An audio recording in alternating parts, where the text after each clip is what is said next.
Terrific. Thank you. Great. Excellent. Thank you.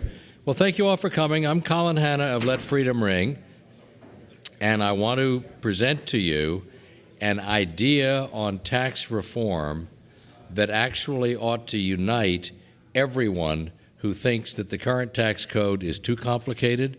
As I sometimes say, it's inequitable, inefficient, and indecipherable, incomprehensible, whatever term you'd like to use.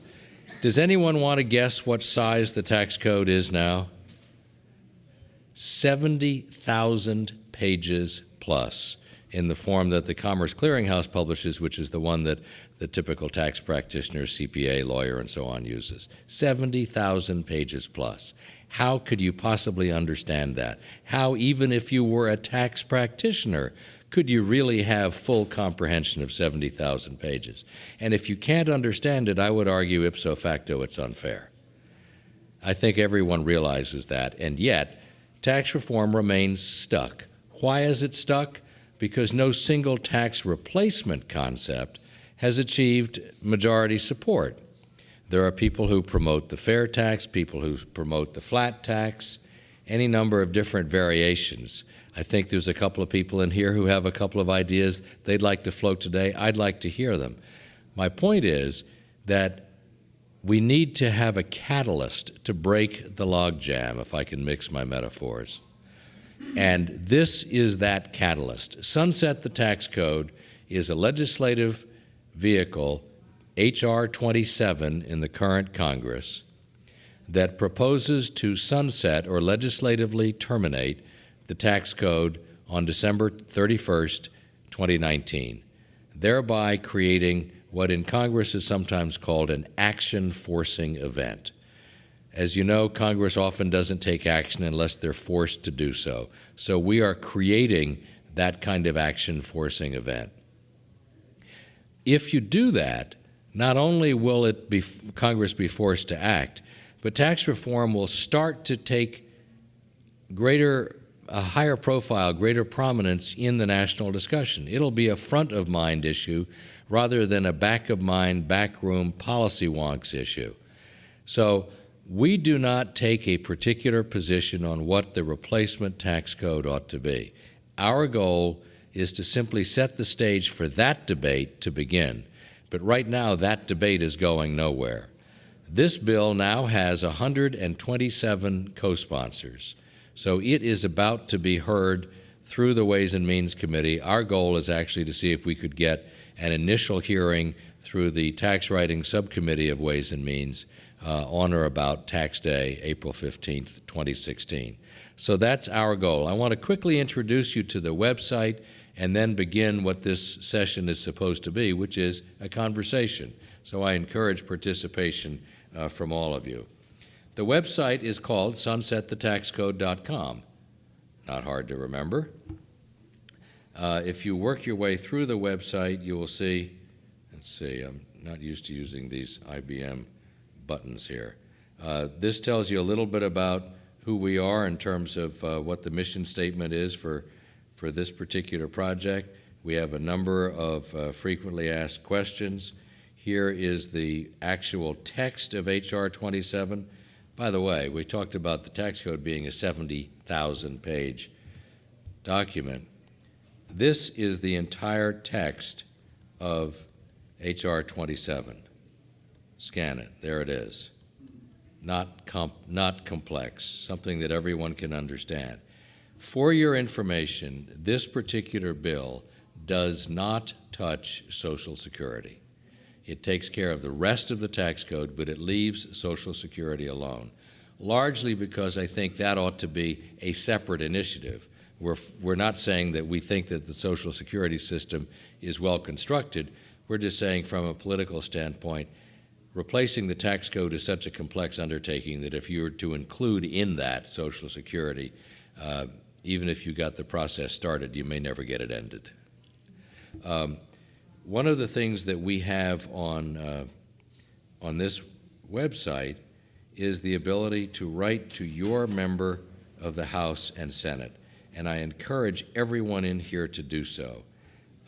We focus primarily on the House because that's where all revenue measures must start, And frankly, we're not putting our attention on the Senate now. So if you go to sunsetthethaxcode.com, you see a very brief issue statement. The American public recognizes that the current federal income tax system is so complex and so riddled with special deals for special interests that it is inherently unfair and inherently inefficient.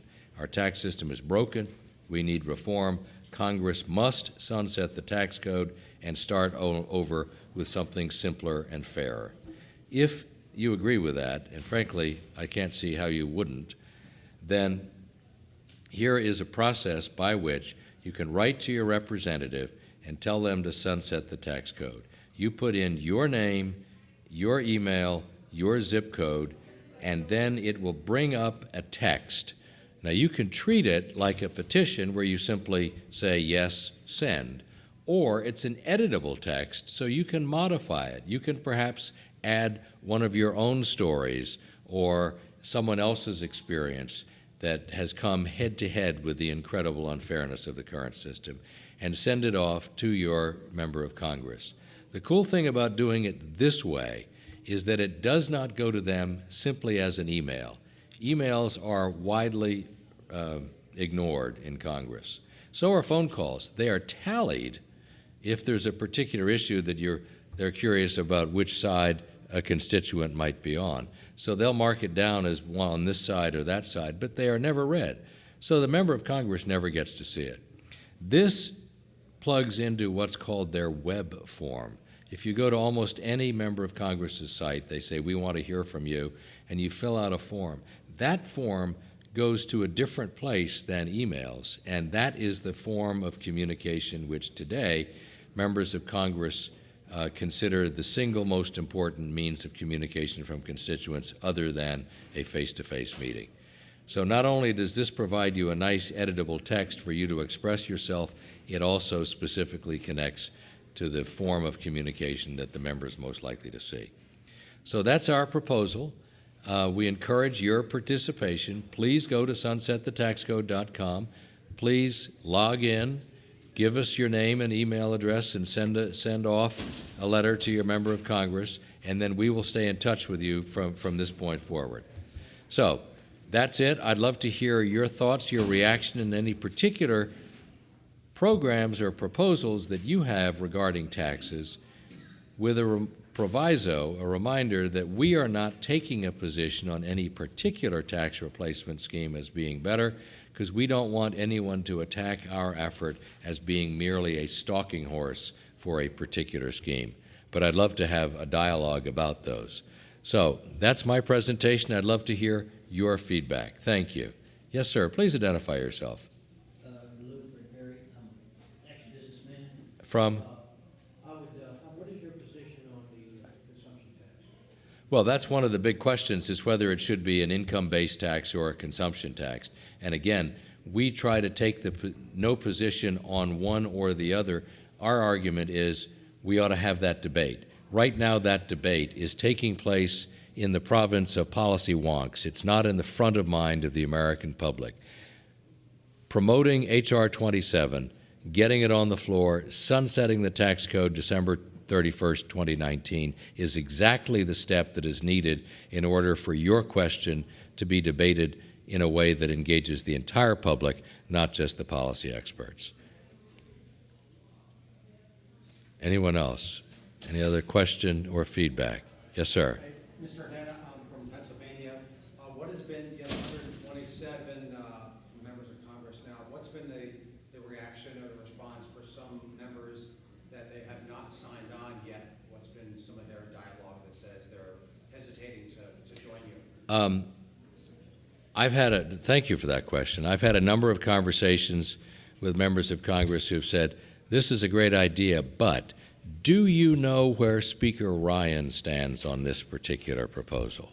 Well, Speaker Ryan, of course, went into his current position as Speaker from Chairman of Ways and Means, which is the Tax Writing Committee. And just before he was named Speaker, I had a conversation with him in which he indicated that he was very much supportive of the idea, but I've yet to pin him down to an absolutely clear statement so that I can say to the member of Congress who says something like, I'm interested in supporting you, but I don't want to go crosswise with the new speaker. Tell me what his position is. And at the moment, you'd have to characterize it as soft or implicit support. We're trying to push him to clear and explicit support. That's one.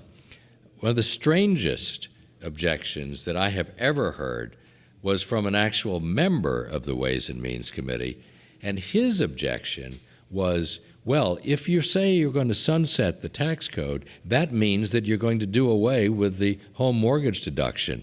That means you're going to do away with the charitable contribution deduction. Therefore, it can be attacked. If I were to become a co-sponsor and then I'm in a re-election year, my opponent can say, Congressman XYZ is for eliminating the home mortgage interest deduction. Well, Congressman XYZ is in favor of reforming the tax code. Do you, constituent, think the current tax code is just fine and dandy? We'd like to keep it the way it is. If you don't think it should be maintained the way it is, you too ought to support sunset the tax code. You can close that loop and bring the dialogue back to common sense, but that's one objection. Another objection, of course, is that many Democrat members of Congress see this as a Republican-led effort to perhaps reduce tax rates. I would argue to them that if you think the current tax system is not progressive enough, if you think taxes ought to be raised, you should still be in favor of sunset the tax code so that you can make that argument from a blank slate rather than from a complex and unworkable current system. Thanks for the question. Yes, please. I'm Lisa from Baltimore. Hi, It Lisa. seems to me that we need to have some sort of an after plan, or at least some sort of a statement attached to this, because I think just specifically to address what you just were speaking about, like once we do this, this is our plan for how we're going to come up with a new tax plan. So that would be something people would say, okay, that's the next step. Well, the reason why we have the sunset date so far out, December 31, 2019, over 3 years out, is so that there is plenty of time to answer that question. I don't think it's appropriate for us to make this initiative more complex by proposing what the following steps are.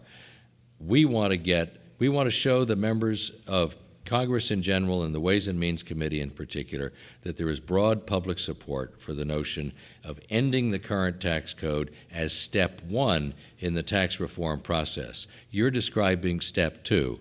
I want to focus on step one. It'll head us down the right path. Now, if an argument against that is it will provoke and promote chaos and that chaos is bad, if there is no movement on steps 2, 3, 4, and 5 in the process, then you can always extend out the deadline further. The reason we put the deadline at 2019 is that I'd like it to be a topic for the 2016 presidential campaign season, but not the 2020 campaign season. So that's why we picked this date. And it's the first step in a complex process. And it really ought to be limited to the first step only, and then once it's taken, people will develop the second step and so on. Another question. Yes, sir. My name is David, and I'm from Round Rock, Texas. It's a whole lot bigger town than you might think just by the name. I'm with you, 100%. Let's do what we got to do to true this whole system up. However, I'm thinking to myself as you're talking, all of the liberal left talking points that are going to come up against this. There's going to be 50% of the people that pay no taxes already. They might like it until they realize, ooh, that means I may have to start paying taxes. There's just going to be a whole panoply of objections to this. I don't think anyone here is objecting to it, but I can just see. Well, let me sketch to you an alternate scenario. Let's assume that the House Ways and Means Committee holds the hearings, excuse me, passes it out of committee, and it goes onto the floor of the United States House. And several of our co-sponsors stand up there and say, it is time to sunset the current code for the following reason: it's complex, it's unworkable, it's unfair, and so on. For just a moment, imagine what the argument from the other side is, the very people you're talking about. How can they stand up and make a coherent argument which is, in effect, to support the continuation of the current code? So anytime that kind of argument is started, you've got to reroute it to say, okay, that means you like the code just the way it is. A follow-up. Sir? Congress has been unable in the past, I don't know how many years, to get together and pass a budget. What makes you think that they'll actually live with any date they set, whether it's 2016, 18, 20? They'll just push off and kick the can down the road some more. They may. They certainly have. They've shown a propensity to do that. But I think because taxes are such a personal thing, they literally affect everyone, as you well pointed out, not just those who pay taxes, but those who don't, if they're thinking that there's going to be tax reform that might affect them. Because it affects everyone, I don't think that kicking it down the road is quite as easy as in something that is more remote to them personally. So we've got to drive to a deadline, hold them to the deadline, show that the people are in support, and as the old saying is, if you grab the hearts and minds of the people, their leaders will follow. So I think that's our basic approach. Anyone else? Yes, sir. Welcome. Have you already discussed the fair tax? No, sir. What I've said is that our proposal, sunset the tax code, is to end the current tax code December 31, 2019, so to set the stage for the debate between the fair tax, the flat tax, and any number of different proposals. And the idea is that the fair tax has been around for years, has never got to what I call critical mass, where it's got enough support that it's taken seriously in the Congress.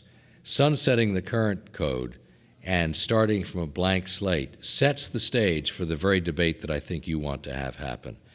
Absent sunsetting the tax code, I think it remains the province of policy wonks and a couple of local activists, certainly Neil Bortz and Herman Cain and a couple of, well, Herman is no longer on it, but anyway, Neil Bortz and folks like that.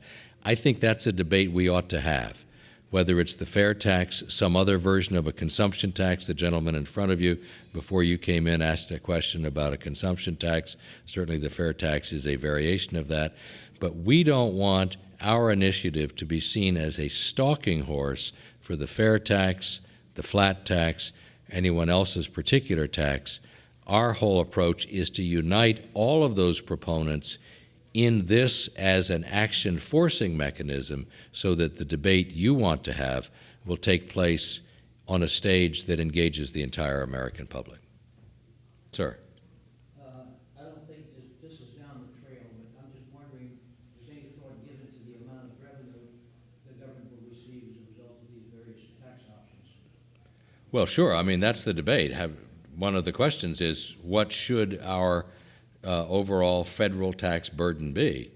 But I don't want that debate to cloud the simple proposal we're making here on sunsetting the current code. But that's the very debate we ought to have. And should there be a limitation? Several of the balanced budget amendment proposals actually have within them a limitation based upon the gross domestic product, 17, 18, 20%, numbers like that. That's a debate we ought to have. Do I think that we ought to head towards a balanced budget? Absolutely. But do I think that it's the right thing to do to combine some aspect of that proposal into our simple proposal to sunset the code? No, because I want to get this catalyst started first. And then that debate takes on a level of reality that right now it doesn't enjoy. Please. Do you have some ideas of how you are going to broaden the debate? I mean, how are you going to ask the American people to take it away from the policy wonks? And how would you do that? Everything is always discussed in these little small quarters. Well, Do you have any ideas? I think it just naturally becomes the national public stage. If you know that your tax code is going to change in 3 years, and you don't know exactly how it's going to change, and you're a member of Congress and your local taxpayers association and CPAC and some other conservative group that you're part of are all engaged in this, then you have the very platform for that discussion. Sir. Do you have any concerns that Congress will just find a way to add additional fees and taxes on airline tickets, hotel rooms, taxis? Sure. Sure, of course you do. So if we get the American public engaged in the process of tax reform, it's a little harder to slip something in on them. But if everything is buried in an incomprehensible, indecipherable, inequitable, inefficient current tax code, then it's a snap to slide something like that in. Where is it? Page 70,214, you know. Please. It just struck me that this sunset bill is really a sunshine bill. It means that everything going forward that relates to tax policy has to be debated out in the open, so that the members of Congress are indeed accountable to their citizens. Everything will be revisited. Our sincere hope is that every sunset is followed by a sunrise. Yes, please. I'm going to suggest that there, and I'm sure you've thought of this, but that there really needs to be a lot of education if you're going to go through with this. There needs to be Absolutely. a committee that decides, okay, let's choose from 3 different simple taxes, whether it's the flat Right. tax, consumption tax, Right. whatever it is, because it could get crazy, and the general public doesn't understand this. Well, the general public is going to get more engaged than it's ever been before, whether it's through groups like Americans for Tax Reform, the National Tax Council. We are at the end of our session, I think. We're going to have to thank you all for your interest and your attention and wish you the best with the rest of CPAC. Thank you so much.